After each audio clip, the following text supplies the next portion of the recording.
पप्पू की बीवी सुहागरात के अगले दिन मायके वापस चली गई। पप्पू का दोस्त: क्या हुआ भाभी जी, मायके वापस क्यों गई इतनी जल्दी?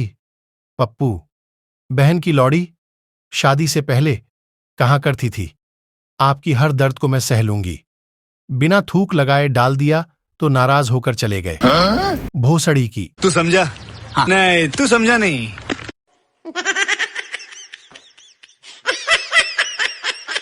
सांता एक लंबा रस्सी लेकर बिजली से भी तेज रफ्तार में रास्ते में भाग रहा था।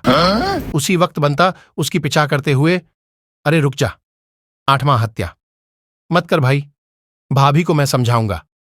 संता: अरे भोसड़ी के गाय, रस्सी टूट के शीला भाभी की सांड के साथ भाग गया है, तो कुछ और ही समझ उसी को पीछा कर रहा हूं फिर से बंद ने।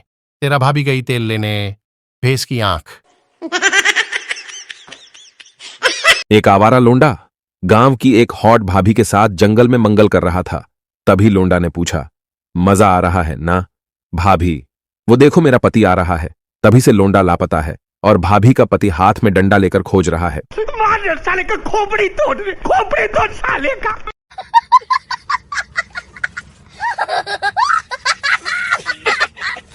पप्पू की मां पप्पू से पढ़ाई करो। पप्पू: मां मुझे बुखार आ रहा है, पेट में भी दर्द है। पप्पू की मां: ठीक है, मैं मैगी बना रही थी, तुम मत खाओ, डॉक्टर गोगो को बुलाकर इंजेक्शन मारवा था हूं। पप्पू: रहने दो मां, अब थोड़ा ठीक लग रहा है। पप्पू गाना गा रहा था, मैं दुनिया हिला दूंगा तेरी चाहत में। पप्पू का बीवी रहने 2 रात को तो तुम खटिया हिला नहीं पाते, दुनिया घंटा हिलाओगे। पप्पू ने रात के अंधेरे में एक लड़की को चेहरा। अगले दिन सुबह लड़की की मां: क्यों रे, तुमने मेरी बेटी को क्यों चेहरा? पप्पू: मैं भी आज दिन में देखकर सोच रहा हूं, मैंने क्यों चेहरा। संता बंता से: तुम्हें कैसा बीवी चाहिए? बंता: चांद जैसा, जो रात को आ जाए और सुबह होते ही चले जाए। तू समझा? हाँ। नहीं, तू समझा नहीं। एक दिन पप्पू बगल वाली भाभी से: आपको रात में ठंड से कोई दिक्कत है? भाभी: हाँ, रात को मुझे ठंड से दिक्कत है। पप्पू: तो रात को मेरे साथ सोने के लिए आया करो। एहे, रहा नहीं जाता, तड़प ही ऐसी है ना। टीचर: खुशी का ठिकाना ना रहा, मुहावरे का मतलब क्या है? पप्पू: खुशी रोज अपने घर वाले से चिपकर बॉयफ्रेंड से मिलने जाती थी। एक दिन पापा ने देख लिया तो खुशी को घर से निकल दिया, तब से खुशी का कोई ठिकाना ना रहा। टीचर आज तक बेहोश है। मैं तो कुछ और ही समझ रहा था। एक लड़की एक लड़का बस में सफर कर रहा था। लड़की: अचानक बस ड्राइवर से: भैया धीरे चलो, छटके बहुत हो रही है। बस ड्राइवर: बहन जी बाहर तो देखो, बस कब से रुका हुआ है। संता: सर्दी की मौसम में भी अलग ही मजा है। बहनचोद। बंता: वो कैसे?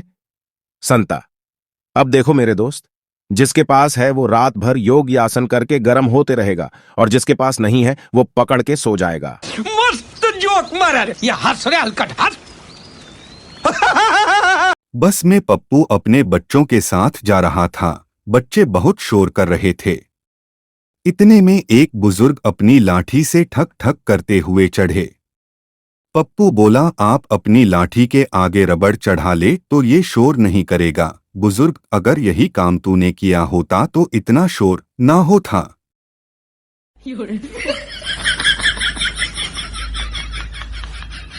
एक दिन लंच चूत की मेला घूमने गया। उतने में एक चूत एक घना झाड़ी में चुपके बुला रही थी। चुट, अकेला अकेला कहाँ जा रहे हो मेरे राजा? तोहरा मेरे पास आकर गुफा को देख तो जा रहा। लंड: भोसड़ी के नहीं जाना इस बार, पिछले बार गया था तो बहुत चक्कर आया, बहुत उल्टी हो गया था, कुछ दिन सही से भी कड़ा ना हो पाया। एहे, रहा नहीं जाता, तड़प ही ऐसी है ना। पप्पू अपने गांव की रास्ते पर जा रहा था। तभी एक लड़का मजाक करते हुए: लड़का और चाचा कहाँ जा रहे हो, सब ठीक है ना? पप्पू गुच्चा में: हाँ बेटा, बहुत दिन से तुम्हारी चाची से मिलने को मन कर रहा था तो कॉन्डोम लेने जा रहा हूँ बाजार में। घर जाकर अपनी चाची को बता देना रात को आ रहा हूँ चुदाई करने। भोसड़ी का: ये बड़ी अच्छी बात। हंसी मजाक जिंदगी का एक पार्ट है दोस्तों, कृपया चैनल को सब्सक्राइब करना ना भूले ताकि मुझे और भी मोटिवेशन मिले।